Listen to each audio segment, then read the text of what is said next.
Hey guys, मेरा नाम है आकाश दुबे। आज हम जनरल ऑर्गेनिक केमिस्ट्री का लेक्चर नंबर 2 देखने जा रहे हैं। So we are going to understand in this particular session कि एक्चुअली हम कैसे स्ट्रक्चरल फार्मूलों को कंडेंस फार्मूले में कैसे कन्वर्ट कर सकते हैं या फिर बॉन्ड लाइन में कैसे कन्वर्ट कर सकते हैं। तो ये सारी चीज़ें हम समझने जा रहे हैं। और इसके अलावा आई विल टेल यू कि आइसो अल्केन्स क्या होते हैं, न्यू अल्केन्स क्या होते हैं, ये सारी चीज़ें हम कवर करेंगे।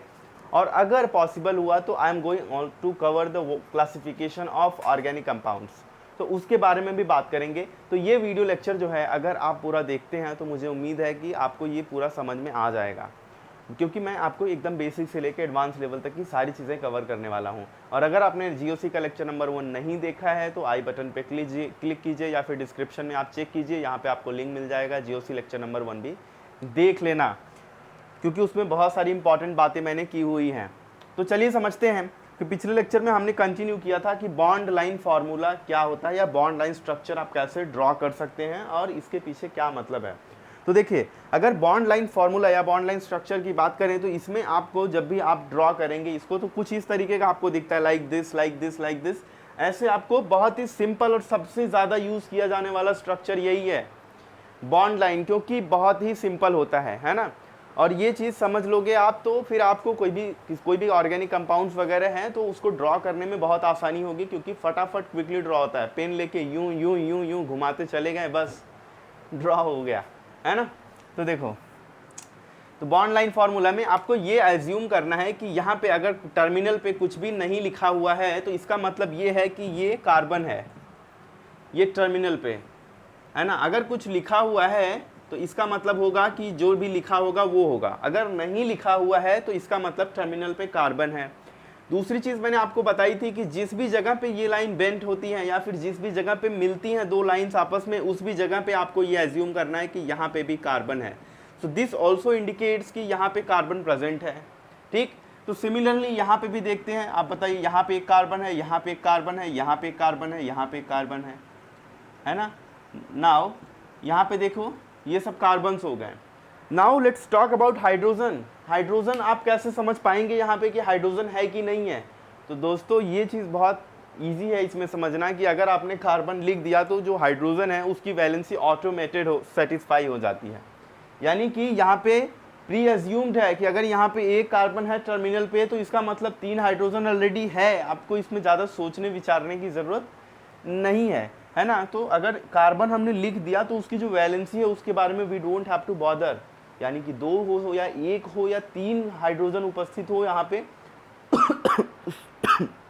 सॉरी, उससे हमको कुछ भी लेना देना नहीं है।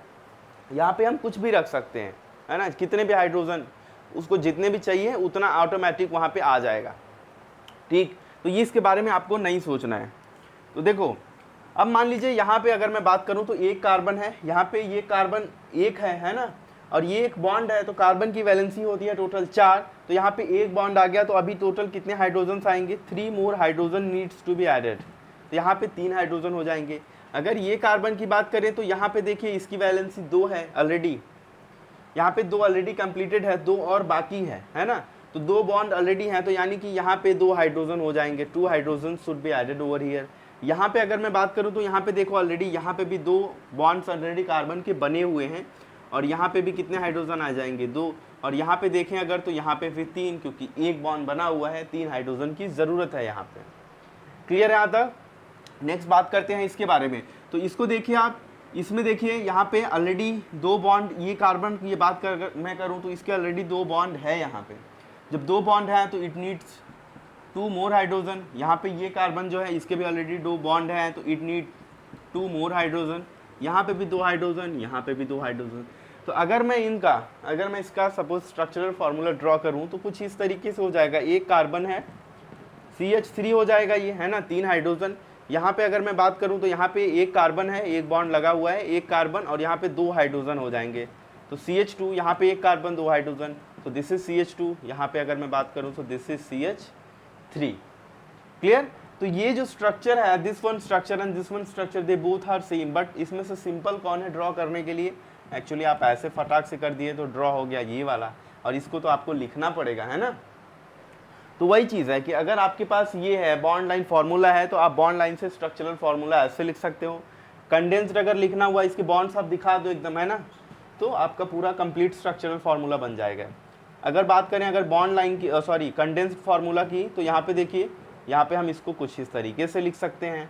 अगर इसका मॉलिक्यूलर फार्मूला लिखना हुआ तो वी कैन राइट 1 2 3 4 कार्बन्स, तो C4 3 2 5 2 7 2 7 3 10 C4H10, यानी कि ये इसका क्या हो जाएगा, मॉलिक्यूलर फार्मूला हो जाएगा, ये इसका कंडेंस्ड फार्मूला हो जाएगा, है ना, CSF बोल सकते हो, कंडेंस्ड स्ट्रक्चरल फार्मूला।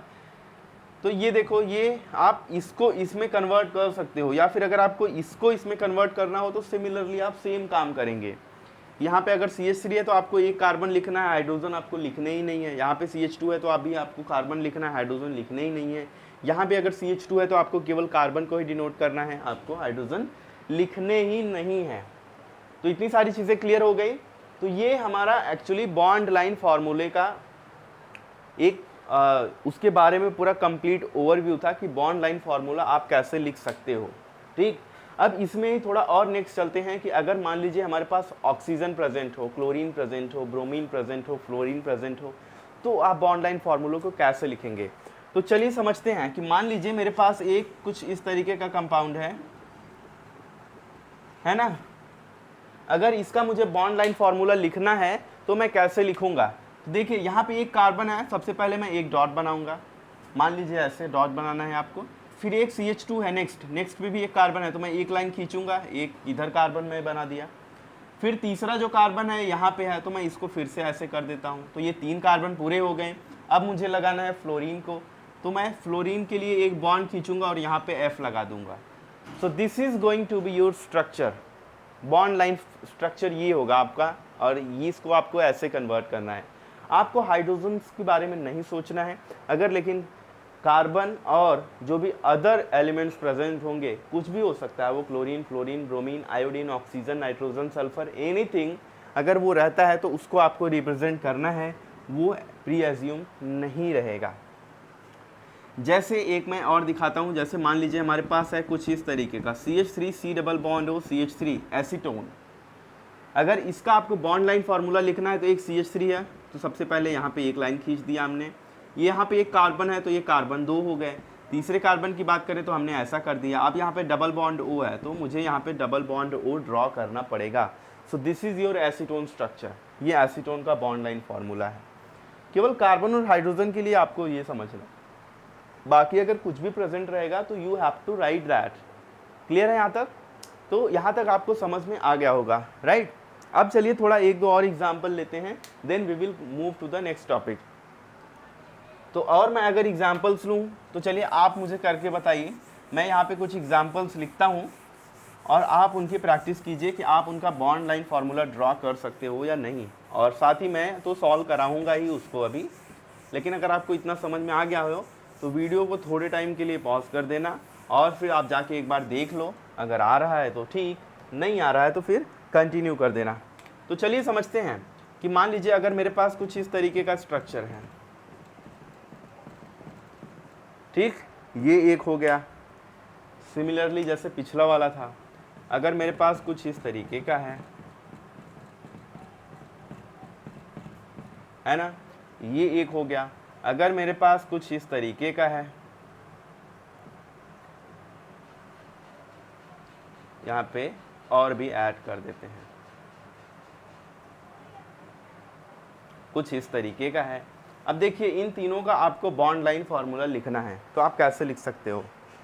तो देखिए अगर ये तीनों की बॉन्ड लाइन फार्मूला की बात करें तो टोटल नंबर ऑफ कार्बन्स कितने हैं, 3। आप ऐसे कम दो, एक यहाँ पे जहाँ पे पेन रखा है 1 2 3, है ना, हो गया 3 कार्बन, यानी कि आपकी लाइन खींच गई। ऐसा जिग जैग लाइन बनाते चलो। तो यहाँ पे जहाँ पे मार्कर रखा है मैंने, यहाँ पे आपको काउंट करना है, पेन आपने रखा 1, ऊपर गए 2, फिर जहाँ से टर्न लिया वहाँ पे पहुँचे, फिर वहाँ पे आपको लिख देना है 3, समझना है। चौथा है Cl, तो चौथा एक लाइन खींचा, Cl लिख दिया, बस हो गया। इसमें देखो 1 2 3 4, चारों आपस में जुड़े हुए हैं, है ना। तो आपको यहाँ पे पेन रखना है 1, फिर गए आगे 2, फिर नीचे आए 3, है ना, फिर इधर आ गए 4। अब ये चौथा वाला पहले से कनेक्टेड है, इस तरीके से बन गया। इसमें चलते हैं 1 2 3 4, यहाँ पे रखा मैंने मार्कर 1, फिर यहाँ पे गया 2, फिर ध्यान से देखो, यहाँ पे आया 3, यहाँ पे गया 4, हो गया 4। अब इसमें दूसरे नंबर पे अगर मैं बात करूँ, एक साइड से, कोई भी साइड आप काउंट कर लो, ये समझ लो या ये समझ लो, दूसरे नंबर पे क्या लगा है, Cl, तो 1 2, दूसरे नंबर पे मैंने Cl लगा दिया। सो this is your bond line structure.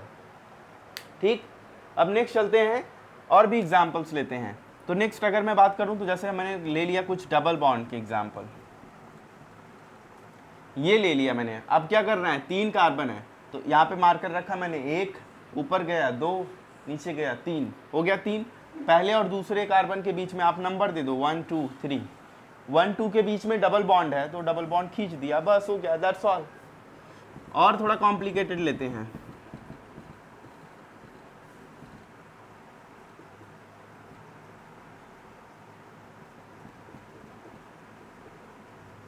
इस तरीके से ले लिया हमने।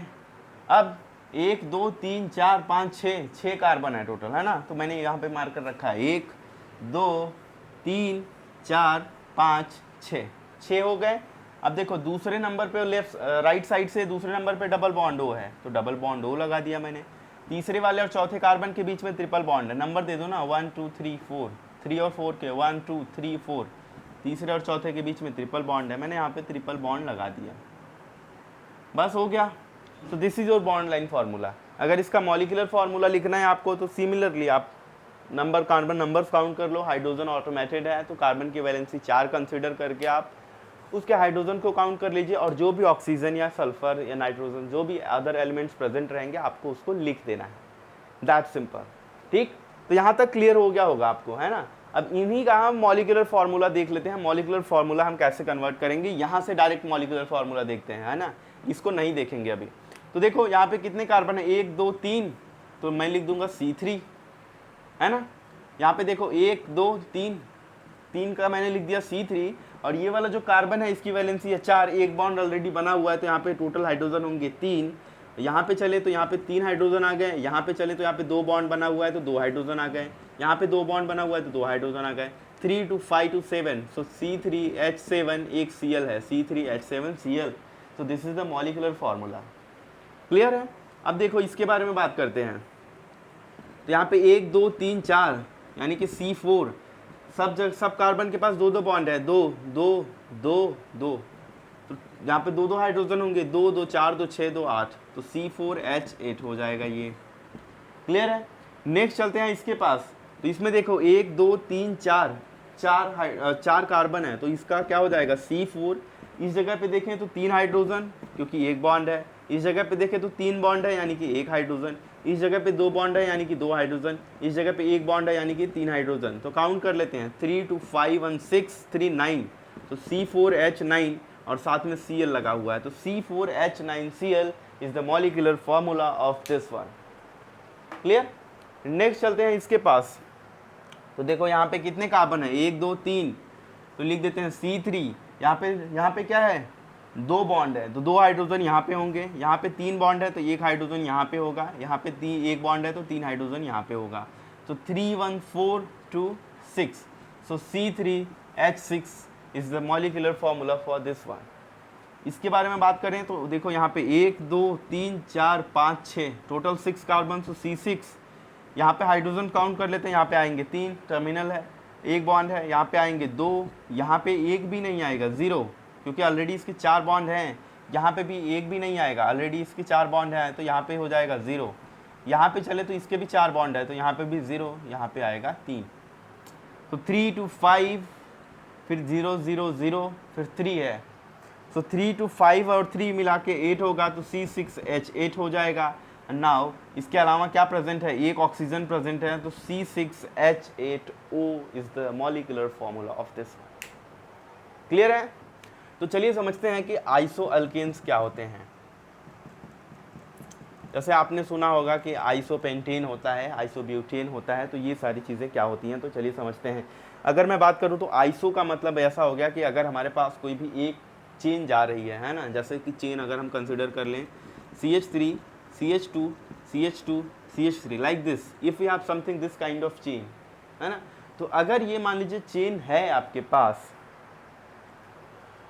तो इस चेन में अगर हम एक कार्बन को, टर्मिनल कार्बन को अगर इसको यहीं पे रहने दें और ये टर्मिनल कार्बन को यहीं पे रहने दें, लेकिन जो दूसरा नंबर कार्बन है इस कार्बन पे एक और मिथाइल ग्रुप लगा दें, यानी कि दूसरे नंबर पे आपको लगाना है, टर्मिनल पे नहीं करना है कुछ भाई, है ना, टर्मिनल पे नहीं करना है, आपको कहाँ पे लगाना है, जो कार्बन नंबर 2 है। आप किसी भी साइड से नंबरिंग कर लीजिए, इधर से कर लेते हैं 1 2 3 4, तो ये जो 2 नंबर आ रहा है इस पर हमको एक और मिथाइल ग्रुप लगाना है। तो अगर इस पर मैं एक मिथाइल ग्रुप लगा दूँ तो ये क्या बन जाएगा, आइसो बन जाएगा। जैसे मान लीजिए इसका नाम क्या है, अभी ये ब्यूटेन है ना, तो अगर ये ब्यूटेन है तो यहाँ पे अगर मैं एक और लगा दूँ CH3, यहाँ पे इस तरीके से मैंने लिख दिया, ठीक, तो इसका नाम क्या हो जाएगा, इसका नाम हो जाएगा दिस इज द आइसोब्यूटेन। ध्यान देना, इसका नाम क्या हो जाएगा, isobutane. Similarly you can do for the isopropene. Isopropene की बात करें तो CH3 CH2 CH3 कुछ इस तरीके से है, ये प्रोपेन हो गया, यहाँ पे एक हाइड्रोजन को रिमूव करते हैं और एक CH3 को लगा देते हैं, तो दिस इज आइसोप्रोपेन, ये आइसोप्रोपेन हो जाएगा, ये आइसोब्यूटेन हो गया। नेक्स्ट हम लोग चलते हैं CH3 CH2 CH2 CH2 CH3। So now this is pentane, है ना, ये नाम कैसे लिखना है, पेंटेन कैसे आ रहा है, ब्यूटेन कैसे आ रहा है ना, हेक्सेन कैसे आता है, ये सारी चीज़ें I am going to cover in the next part of this lecture series where I will be starting with IUPAC nomenclature. तो IUPAC नॉमेनक्लेचर में मैं आपको सारे ऑर्गेनिक कंपाउंड्स जो भी आपके सिलेबस के हिसाब से हैं for the neat and JEE purpose, तो उसको सारे जो भी IUPAC नॉमेनक्लेचर के रूल्स हैं वो मैं सब आपके साथ डिस्कस करूँगा, तो आपको समझ में आ जाएगा कि इसका नाम एक्चुअली कैसे दिया जा रहा है। But for now actually you have to understand कि यहाँ पे ब्यूटेन नाम है इसका, अभी के लिए इतना मान लीजिए आप, है ना। तो चलिए यहाँ पे देखते हैं टोटल नंबर ऑफ कार्बन्स हैं, टोटल 5। अगर यहाँ पे मैं एक CH को हाइड्रोजन को हटा के एक मैंने और लगा दिया, तो now it will become isopentane.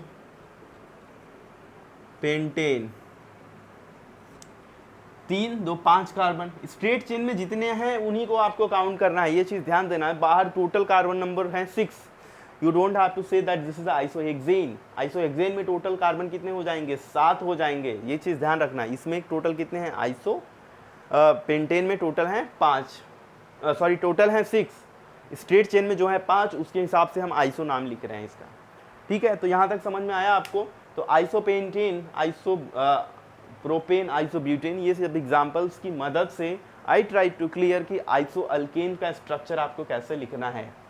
Now next thing, actually हम बात करेंगे कि नियो किसको बोलते हैं, जैसे नियो अल्केन्स कौन होंगे।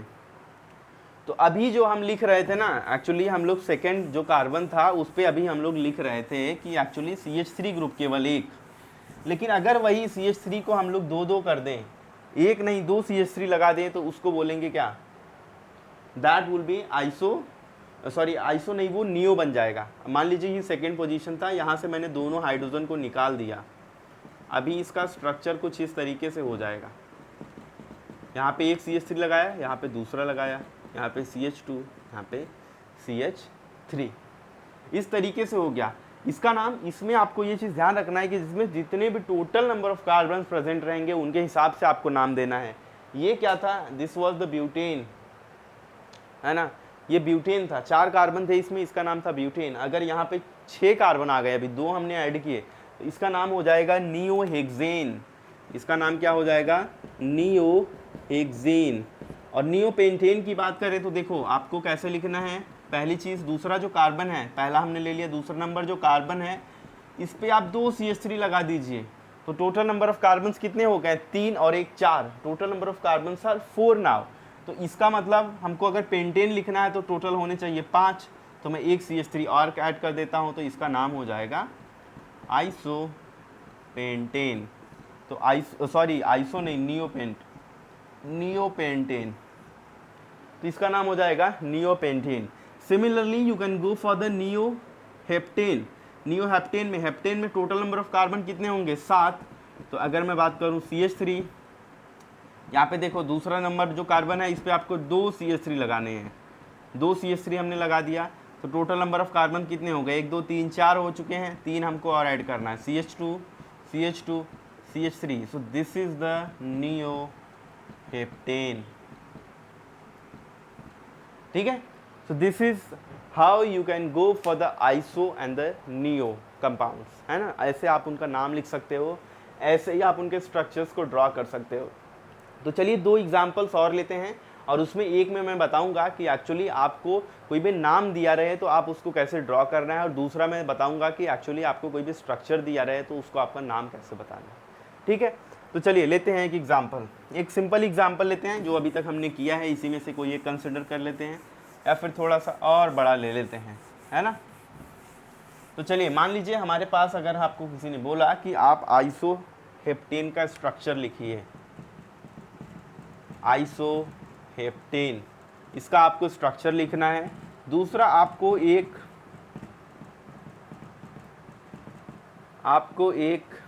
कंपाउंड दिया हुआ है, इसका आपको लिखना है नाम।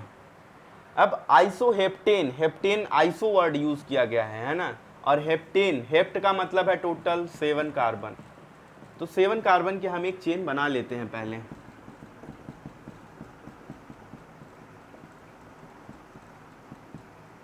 3 2 5 1 6 1 7, दिस इज 3 3 6 एंड 1 7।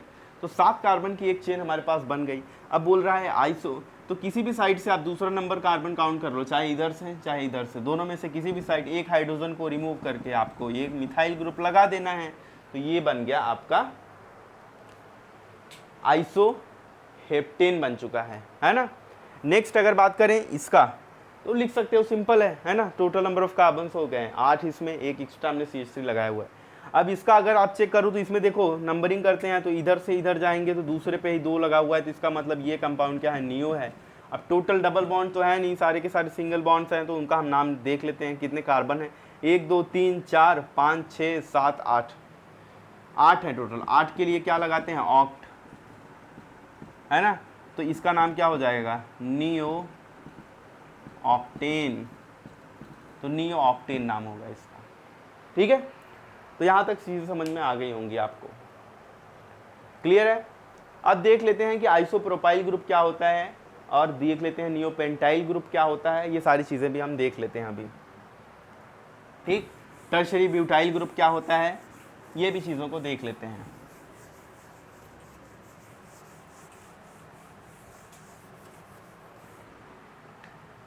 तो चलिए आइसोप्रोपाइल ग्रुप, तो इसमें आपको आइसोप्रोपाइल अगर ग्रुप की बात की जाए तो वो आपका ये होगा,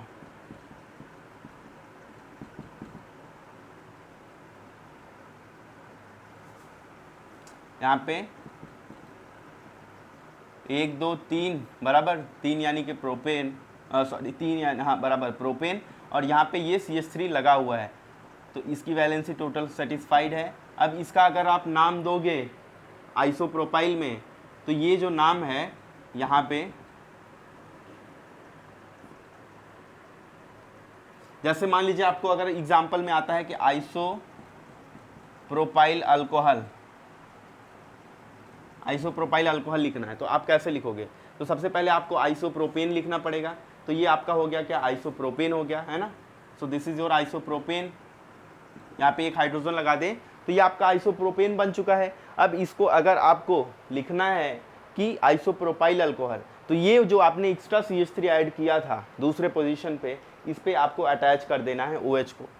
देखिए यहाँ पे इसका कुछ इस तरीके से हो जाएगा, CH3 CH3, ये हो जाएगा CH2OH, ये आपका होगा आइसोप्रोपाइल। ध्यान रखना ये वाला आपका आइसोप्रोपाइल नहीं होगा कि यहाँ से हमने अगर एक CH3 हटा दिया, यहाँ से हाइड्रोजन हटा के अगर मैंने यहाँ पे OH लगा दिया, तो this is not the isopropyl alcohol, but this is the isopropyl alcohol, है ना।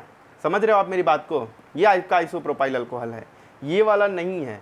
ये वाला क्यों नहीं है भाई, ये वाला इसलिए नहीं है क्योंकि यहाँ पे जब आपने OH लगा दिया तो ऐसे ग्रुप जो हैं आपको ये जो दिख रहा है, यहाँ पे एक कार्बन से 3 CH3 कनेक्टेड है, ऐसे ग्रुप को बोलते हैं टर्शरी ब्यूटाइल, या इसको टर्ड ब्यूटाइल भी बोला जाता है, टर्ड ब्यूटाइल ग्रुप, है ना। This is your isopropyl group,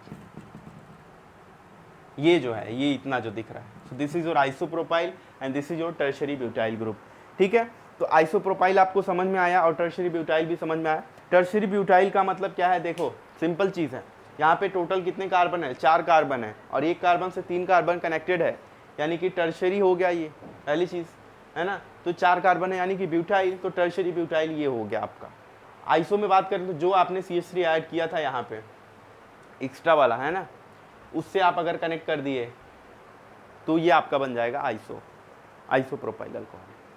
ठीक, ये आइसोप्रोपाइल ग्रुप है, आप ऐसा समझो ये वाले हाइड्रोजन को नहीं रिमूव करना है, आपको रिमूव करना है इस वाले में से, तो ये आपका आइसोप्रोपाइल हो गया। ठीक, नेक्स्ट चलते हैं हम लोग, नेक्स्ट समझते हैं कि नियोपेंटाइल ग्रुप क्या होता है।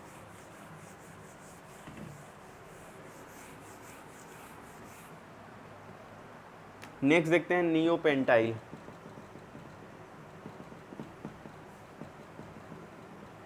तो नियोपेंटाइल के लिए सबसे पहले आप नियोपेंटेन का स्ट्रक्चर ड्रॉ कर लीजिए। सो this is the structure of neopentane. अब इसमें से एक हाइड्रोजन निकाल दो आप। अब यहाँ पे अगर आप कुछ भी ऐड करेंगे XYZ, तो ये जो ग्रुप है आपका ये होगा नियोपेंटाइल ग्रुप। ठीक है, ये आपका ग्रुप क्या होगा, this is your neopentyl group. ये जो पूरा ग्रुप आप देख रहे हो ये this is your neopentyl group है। ठीक, तो मुझे उम्मीद है कि यहाँ तक चीज़ें समझ में आ गई होंगी। तो हमने बात किया आइसोप्रोपाइल ग्रुप की, बात किया टर्शरी ब्यूटाइल ग्रुप की बात किया, और हमने बात किया नियोपेंटाइल ग्रुप की। तो ये आपका नियोपेंटाइल ग्रुप है। तो जैसे नियोपेंटाइल क्लोराइड, यहाँ पे X की जगह Cl लगा देंगे आप। नियोपेंटाइल अल्कोहल, यहाँ पे Cl की जगह OH लगा दोगे आप। तो इस तरीके से आपको इसका नाम लिखना है नियोपेंटाइल का। क्लियर है यहाँ तक? मुझे उम्मीद है कि यहाँ तक चीज़ें आपको क्लियर होंगी। अब एक और ग्रुप आता है जो थोड़ा कंफ्यूजिंग है, वो है secondary butyl group. Secondary butyl group को आपको कैसे रिप्रेजेंट करना है, तो सबसे पहले आप ब्यूटेन जो है आपका, ब्यूटेन आप स्ट्रक्चर लिख लो चाहे तो, ये ब्यूटेन हो गया है ना। अभी अगर आपको इसमें सेकेंडरी बनाना है इसको, है ना, अगर आपको सेकेंडरी ग्रुप बनाना है तो आपको क्या करना पड़ेगा कि यहाँ पे ये जो CH2 है इससे आप किसी भी चीज़ को कनेक्ट कर दो, ये वाले से चाहे ये वाले से, दोनों में से आप किसी को भी कनेक्ट कर सकते हो। तो this is going to become your secondary butyl group. तो ये आपका सेकेंडरी ब्यूटाइल ग्रुप है। ठीक, ये सेकेंडरी ब्यूटाइल ग्रुप है, ये नियोपेंटाइल ग्रुप है। आइसोप्रोपाइल की हमने ऑलरेडी बात की हुई है, और इसके बाद हमने बात किया टर्शरी ब्यूटाइल ग्रुप की भी बात की हुई है। ठीक, तो मुझे उम्मीद है कि इतनी सारी चीज़ें आपको समझ में आ गई होंगी। So we talk about the isopropyl group, neopentyl group, secondary butyl group, tertiary butyl group, है ना। तो इतनी सारी चीज़ों की हमने बात की, और ऑलरेडी हमने प्राइमरी, सेकेंडरी, टर्शरी कार्बन्स क्या होते हैं उसके बारे में हम बात कर चुके हैं। तो मुझे उम्मीद है कि इतनी सारी चीज़ें समझ में आ गई होंगी। In the next part of this lecture series I am going to start with the IUPAC nomenclature, and definitely आप एकदम अच्छे से IUPAC करेंगे, एकदम एडवांस लेवल तक सारी चीज़ों को with many examples we are going to cover. ठीक, और उस IUPAC नॉमेनक्लेचर के वीडियो सारे देखने के बाद आप कोई भी IUPAC का नाम का अगर आपके सिलेबस से रहेगा तो डेफिनेटली आप उसको कर पाएंगे। तो तब तक के लिए इतना ही। वीडियो देखने के लिए बहुत बहुत शुक्रिया, और ये वीडियो लेक्चर सीरीज़ जो है वो अपने दोस्तों के साथ ज़रूर शेयर करें ताकि और लोगों के पास भी ये वीडियोस पहुंच सकें। Your support matters to us, है ना, रिमेंबर दिस। इसके लिए चैनल को सब्सक्राइब कर लो, लाइक बटन जो है उसको प्रेस कर लो, शेयर कर देना। अगर आपको कुछ और टॉपिक के वीडियोस चाहिए रिसेंटली जिनकी आपको ज़रूरत हो, या फिर आपकी कुछ और सजेशंस हैं, तो जो just go in the comment section and comment down what you need, we are here to help you. And that's all for this video, and thank you so much for watching this, है ना। मिलते हैं हम अगले lecture series में।